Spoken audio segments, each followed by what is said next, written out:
Je suis, yo soy, watashi wa nanun ego sum. I am Chris. This is Chris in English, and today is a Friday. We made it. We made it, skandoosh. We made it. Remember on Monday when you thought Friday would never get here? You did it. You made it. Nemo, you made it. Congratulations. It's Friday. It's Friday. We thought it would never come, but here it is. We get to celebrate the weekend. How is everybody doing? I hope you are all well. I hope you are all healthy and safe. I hope that everything is well in your countries and in your cities. Today, I'm going to share with you a word of the day, because I always share with you a word of the day. TGIF. Thank God it's Friday. Do you remember the song? Nemo, do you remember the song? I played it. I played the video every Friday. Friday, do. Thank God it's Friday. No, you don't remember? I don't blame you. We're going to have a word of the day. I'm going to teach you a word of the day, just like I do every day. I'll give you the San Diego and California and United States coronavirus update. We're still celebrating Comic-Con. Yes, it's Comic-Con week. Comic-Con will be running in San Diego through Sunday. If you are interested in Comic-Con, go to comiccon.org. Everything is online this year. Everything is free this year. This year we can all go to Comic-Con. I'm going to Comic-Con. We don't have any grammar today, and the reason we don't have any grammar today is because it's Friday. So we'll have a little bit of Friday fun. We'll talk about Comic-Con, and then we'll play a little word game. Sound like a good day? I think it sounds like a good day, because that's the day we're going to have. How are you guys doing? Nemo, how are you? How are things where you are? I hope you're healthy and safe and well. No? Yes? Maybe? I am excited because next Friday, actually technically next Saturday, is a very special day for you, my Nemo friend. It's Switzerland's birthday. So I guess we'll be celebrating Switzerland's birthday next Friday. Huh? Sounds good to me. Kelly, good to see you today. I hope you're well. I hope you're healthy and safe. I hope all is well in your city and country. Anybody have any weekend plans? It's Comic-Con weekend, and everything from Comic-Con is free and online, so I'm going to be spending my weekend in front of my computer looking at Comic-Con stuff. Saturday, not Friday. Oh, is it already tomorrow in Switzerland? Is that what you're trying to tell me? Oh, yes, Saturday. Oh, the birthday. Yes, Switzerland's birthday is next Saturday. The first Helvetian Confederation Day, as I like to call it. So we'll do a little bit of celebration next week to celebrate my friends in Switzerland. But what about this weekend? I'm going to watch a lot of videos from Comic-Con this weekend. I also plan to watch a lot of Star Trek movies. For some reason, I have every Star Trek movie available to me. So I already started. I watched the very first one. Fabster! Oh my goodness, good to see you. Happy Friday.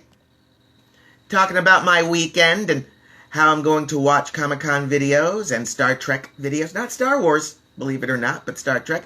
Tomodachi in the house. Good to see you today. I hope you're well. I hope you're going to have a great weekend. I know it's Friday night where you are, so the weekend is almost here for you. Maybe the weekend is here for you. Let's get to it. Let me give you the coronavirus update for the United States and California and San Diego. United States has over 4 million cases of coronavirus. Well, thank you, Nemo. That's very nice of you. Thank you so much. I think the problem is if I fly from the United States to Switzerland, I have to stay quarantined for 2 weeks, right? I can't just fly to your country and walk around and give you all of the American coronavirus. That would be a horrible birthday present for me to bring to Switzerland, don't you think? But I will be honest with you, my Nemo friend. It actually is my hope and dream and plan to visit Switzerland for Switzerland's birthday one year. Maybe next year. We'll see. We will see. Switzerland deserves to have a happy birthday. 4 million cases in the United States. That's compared to 15.5 million cases around the world. So, the United States currently has a significant portion of the worldwide coronavirus cases. The United States is up to 146,000 deaths. And my heart goes out to every family member and every friend who has lost anyone, anywhere in the world, from this terrible disease. In California, we have had 8,100 deaths, closer to 8,200 deaths out of 433,000 confirmed cases. In San Diego, my hometown, we have 25,600 cases and 512 deaths. Ask not for whom the bell tolls, for each man's death diminishes me. That's from a poem by a man named John Donne, and it reminds us not to ask who died, because anytime anyone dies, it leaves a hole in all of our society. I hope that you and your families and your friends are staying healthy and well, and my heart goes out to everyone who has lost anyone. Hi, Carol. I'm glad to see you. I hope you're getting ready for a wonderful weekend. Hey, all right. Good. We will create an international incident, Nemo, and we will smuggle me and cheese into Switzerland. I don't think that's going to work, Nemo. I don't think that the officer at the airport is going to accept my American cheese when he can have that really good Emmentaler anytime he wants. Oh, Carol, I'm glad to see you today. I hope you're doing well. We just finished the coronavirus update. Things are even. Pretty much even this week. They've stayed the same or gotten a little bit worse. The good news is the President of the United States seems to now understand the seriousness of the situation. We'll see if that means he actually does something. What is next on our list, my friends? Of course, it's everybody's favorite part. Carol came here just, not to see me.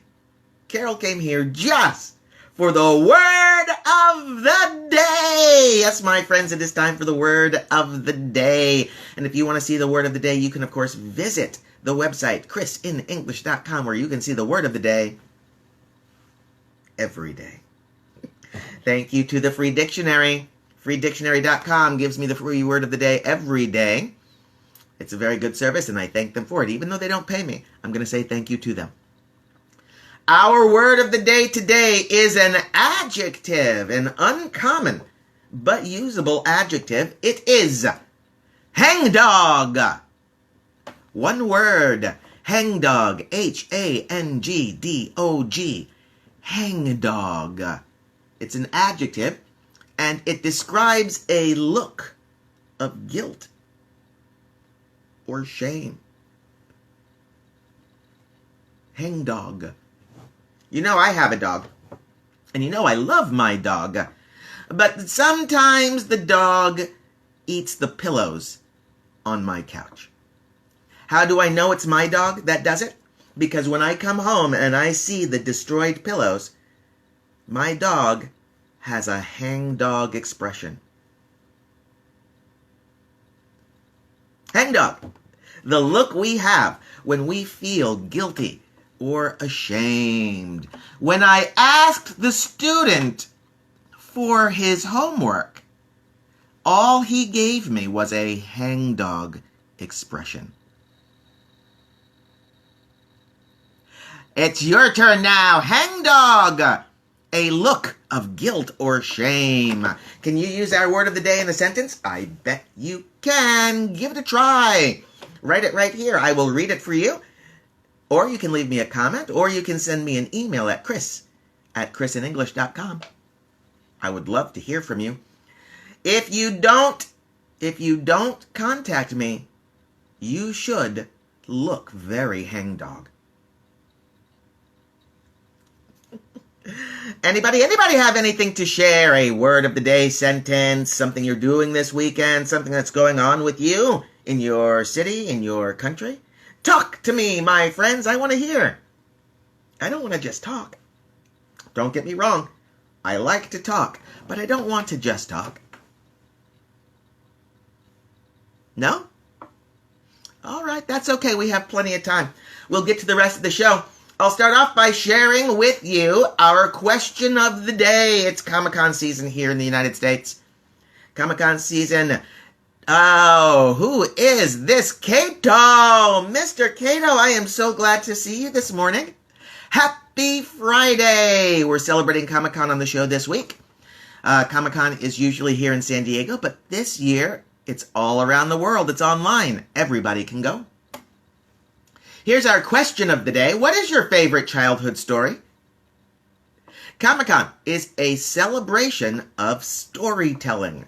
I love stories. I've loved stories ever since I was a kid. I remember the stories that my mom told me in bed, bedtime stories. I have some favorites. One of my favorites when I was a kid was the pig story, the 3 little pigs. You remember them.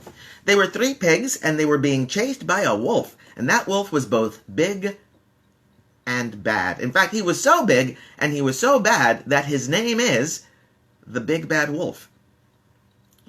He was chasing the pigs, but the pigs went into their houses. Unfortunately, one house was made of straw. If you're going to build a house, my strong suggestion, do not make your house of straw. It is not a very good building material. Not only is it flammable, but it is not very wind resistant. But that's what the first pig did. It did not work. The second pig, a little bit smarter than his little pig brother, he decided to make his house of sticks. Little bit stronger than straw.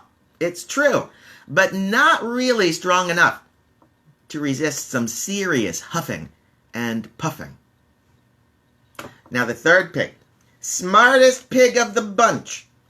He knew how to build. He, I think, went to school. He got an architecture degree. Maybe he worked at a construction site and picked up a few tips. I don't know. But he made his house of brick. And that proved strong enough to stand up against the big bad breath of the big bad wolf.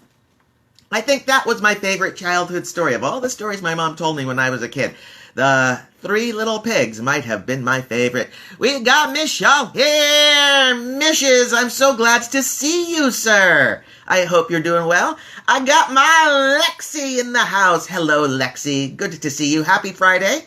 I hope everybody is doing well. Our question of the day, what is your favorite childhood story? Che-man. Good to see you. The question of the day today, Che.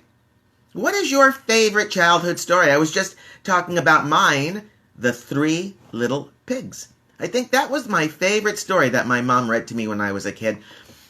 Very close would be Jack and the Beanstalk. The story about the kid, he climbed the beanstalk. He got to the clouds. There was a big castle with the giant, and he stole all of the giant stuff. He stole the giant's gold, and he stole the giant's goose. He stole the giant's magical harp. And even though Jack stole everything, we still think of him as the good guy. Remember yesterday we talked about the idea of anti-hero? Yeah, Jack's not a good boy. But what about you guys? What is your favorite childhood story? What is the story that your parents told you, maybe at bedtime when you were a kid? What was your favorite?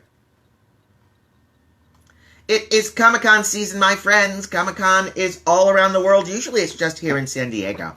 I love Comic-Con. I don't get to go into the convention center every year, but every year I do walk around the convention center to see all of the activities that are going on there. It's usually a really fun time. It is a hard question, Lexi, but you are strong and powerful. I bet you can think about your favorite story as a child, as a little Lexi. What was little Lexi's favorite story? My favorite time attending Comic-Con. I did not buy a ticket. I volunteered. I got to volunteer at Comic-Con once. And when you volunteer for Comic-Con, there's lots of different jobs that need to be done. Lots of different things that need to happen. And I think I got lucky because they gave me what I think is the best job. I got to be one of the volunteers in one of the panel rooms. The panel rooms are where they have people come and they sit at a table and they talk to the audience about their show or their comic book. Oh, we got some answers coming in. Oh, this makes me excited. Let's see. Lexi says her favorite childhood story, Cinderella, Cinderella, Cinderella. That's a great one. That is a great story. The glass slipper, the pumpkin that turns into the coach. That's a great story. I think that's a great choice. Very good, Lexi. Min, she says one of her favorite stories is Pinocchio, the puppet who becomes a real boy. I like that story too, Che. I like the Pinocchio story too. And you know, I'm telling the truth because my nose is not growing. Huh?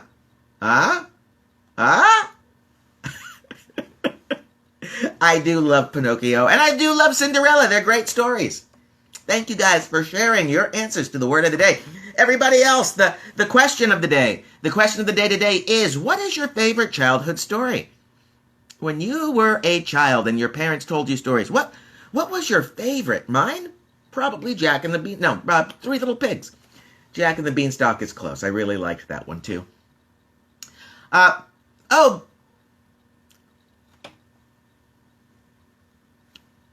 Is it? I got... Does that help, Che? Is it back? No? I'm sorry. If it's getting bigger, I don't know what to tell you. I'm trying to be honest. When I volunteered at Comic-Con, I was in charge. I was a volunteer in one of the panel rooms. The panel rooms are where people come in and talk about what they've been doing. For example, if a famous movie star made a movie that was going to be coming out, they would come into the panel room with all the other people who helped make the movie, and they would talk about the movie. Or maybe it's a movie they already made. Maybe they're famous for being in a movie, and they would come and they would talk about what it was like to make the movie and all of the stories of the other people who they made the movie with. That's what happens in the panel rooms. I was a volunteer in the panel rooms, and I saw lots of good panels because of that. But I guess my favorite panel, my favorite day at Comic-Con, was the time I got to meet Frodo from The Lord of the Rings.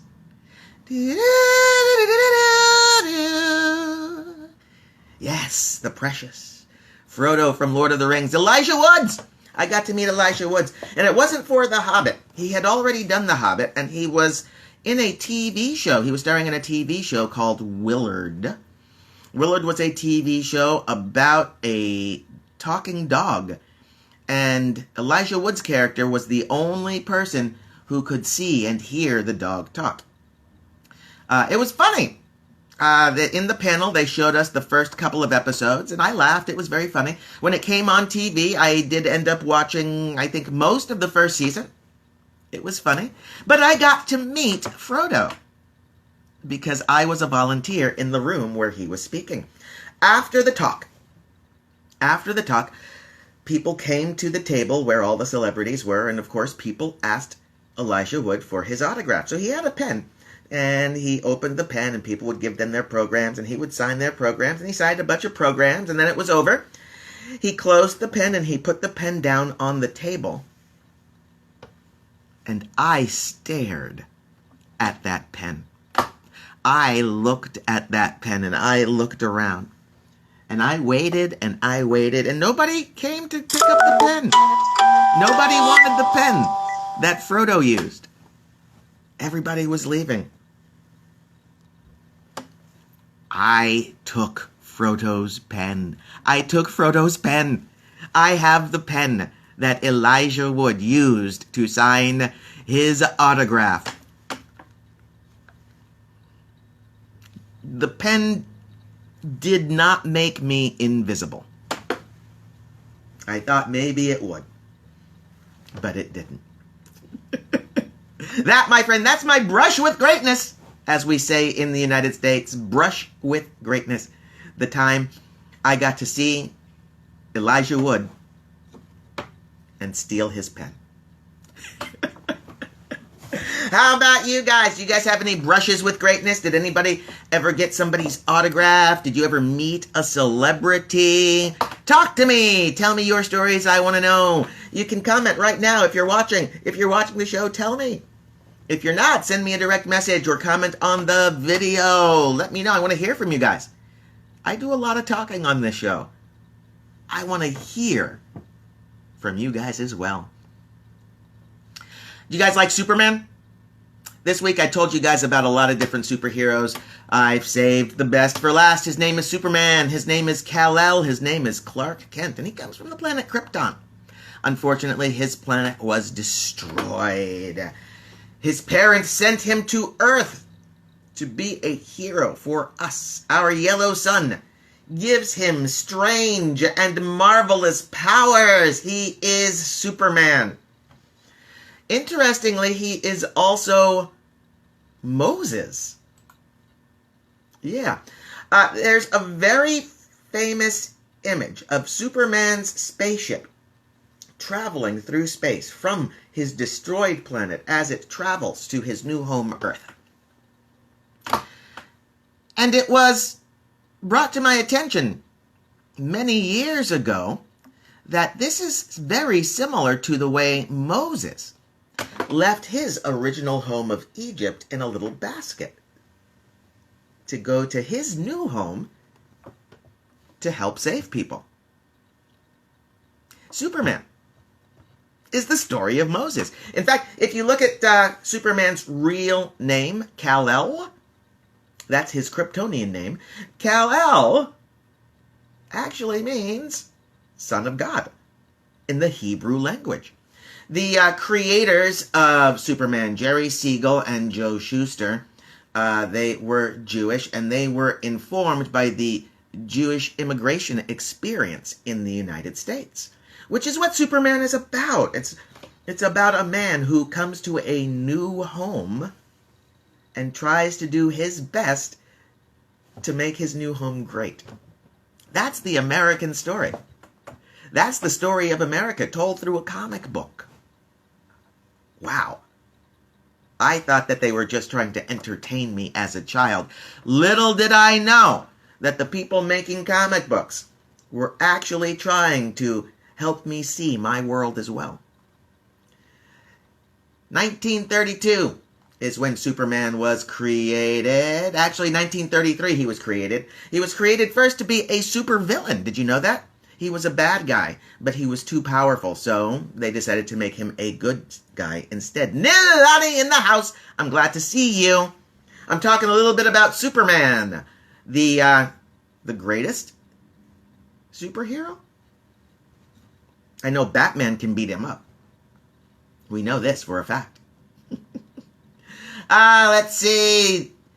Siegel and Schuster, the two men who created Superman, they sold the rights to Superman in 1933 for $130. They sold Superman for $130. They continued working. DC hired them to continue writing and illustrating for the character, but they were on salary. They did not become rich because of Superman, even though DC became mega rich because of Superman.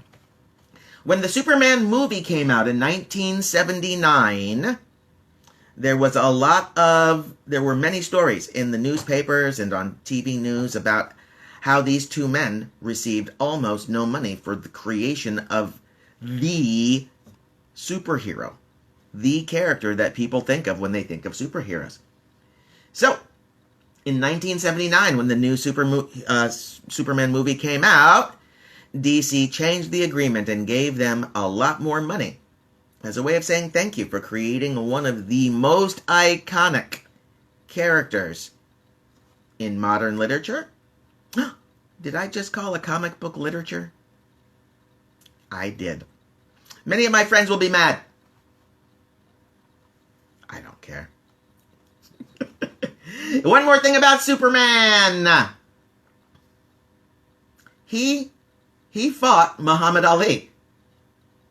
Muhammad Ali, the actual real human boxer, greatest of all time, fought Superman. Yeah, it was in a big comic called The Star Warriors. It was a fight, not because they were mad at each other. It was for a charity. They were going to fight each other for charity to raise money for children.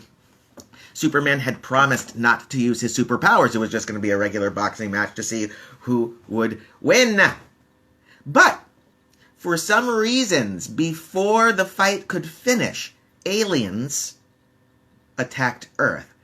And so Superman had to team up with Muhammad Ali, the boxer, to fight aliens.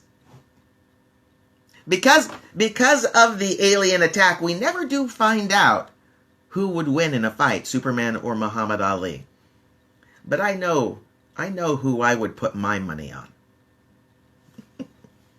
Hey, my friends, thank you so much for playing with me this week with Comic-Con. That's the last thing I have to say about a superhero for this week.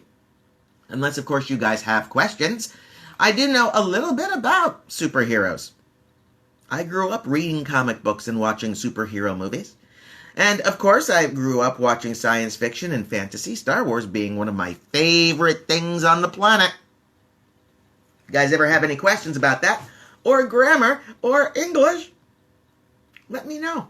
As I was saying, I love to talk to you guys. Our question of the day, what is your favorite childhood story? That story that your parents read you when you were a kid right before bedtime? My favorite, The Three Little Pigs. Maybe Jack and the Beanstalk. What about you? What was your favorite story that you were told by your parents when you were a little kid? Comic-Con is a celebration of storytelling. So I want to know what stories you celebrate. It's Friday Fun. Friday Fun Day, my friends. That means we don't have grammar. That means we're going to do something a little bit fun instead. And I have chosen today to be a day for riddles. Let's do a couple of riddles. Riddles are, of course, word puzzles.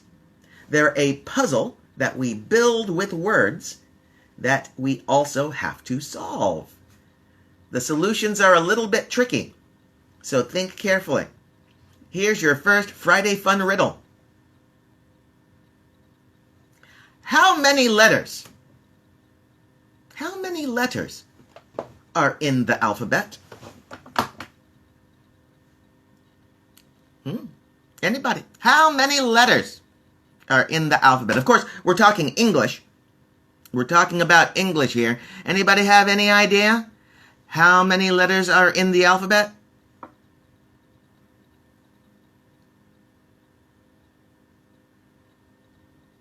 No? No guesses? No attempts? Has my little riddle stumped you all?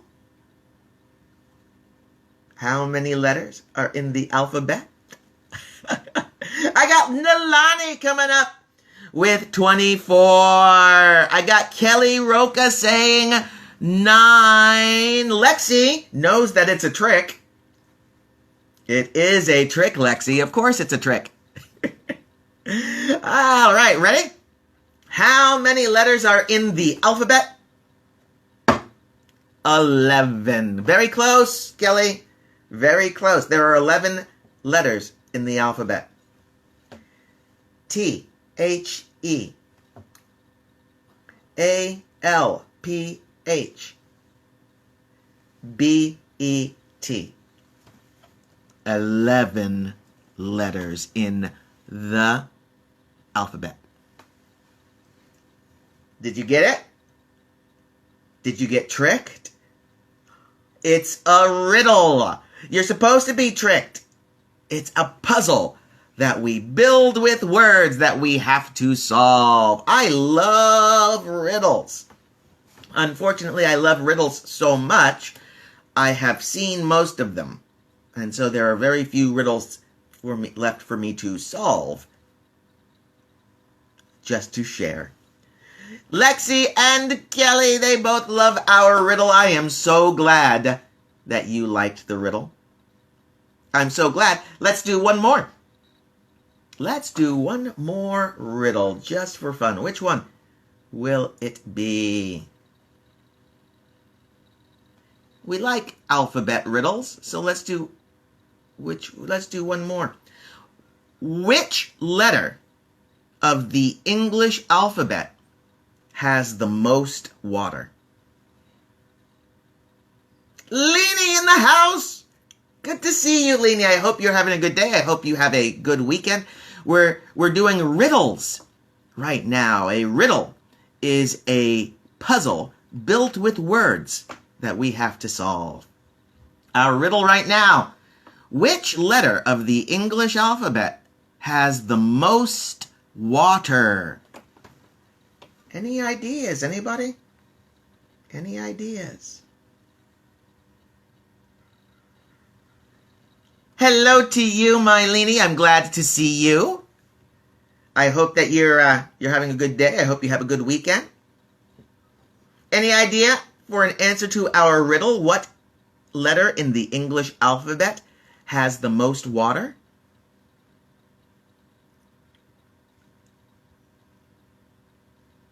Answer coming in 5, in 4, in 3, in 2. The answer is the C.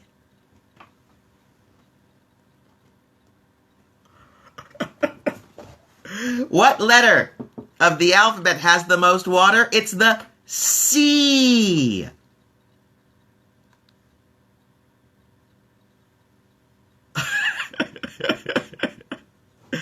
Yes, this is an example of something that we call a homophone.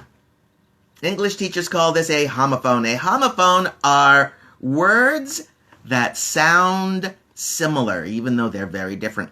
The letter C in the alphabet and the word C, S-E-A, sound exactly the same. And so it's funny. So it's a riddle. So it's a puzzle of words that we have to solve.